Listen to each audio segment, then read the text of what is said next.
তো আমার মনে হয় না যে ইনকামই আমি করি না কেন পুরোটাই আমাকে খরচ করার জন্য আল্লাহ পাক দেননি।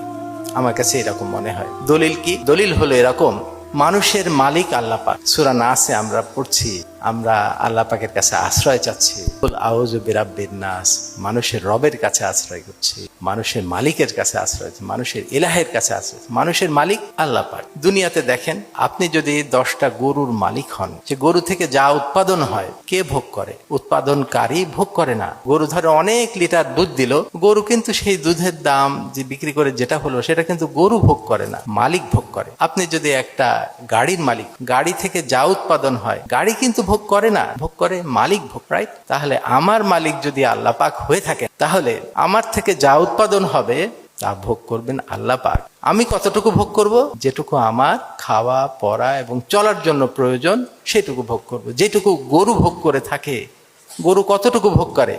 সে তার খাওয়া, আশ্রয়, এটুকুতে যে খরচ হয় সেটুকু সে ভোগ করে, বাকিটুকু কিন্তু মালিক ভোগ করে থাকে, রাইট?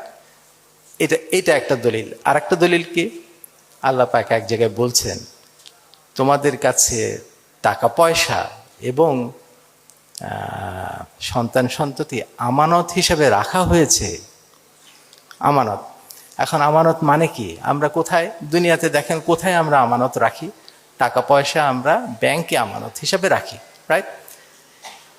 ধরেন ইসলামী ব্যাংকে অনেক কোটি কোটি টাকা রয়েছে, ইসলামী ব্যাংক কি মনে করে সেই টাকা তার?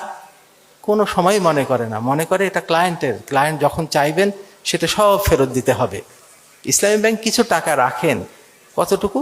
যেটুকু চলার জন্য প্রয়োজন, বাকি টাকা মালিকের। তো আল্লাহ পাক নিজে বলছেন, টাকা পয়সা আমার কাছে যেটা দিয়েছেন সেটা আমানত হিসেবে রেখেছেন, আমি শুধু সেইটুকুতে ওইটুকু খরচ করার অনুমতি দিয়েছেন যেটুকু মধ্যম পন্থায় আমার চলার জন্য প্রয়োজন, বিলাসিতা করার জন্য বলেননি।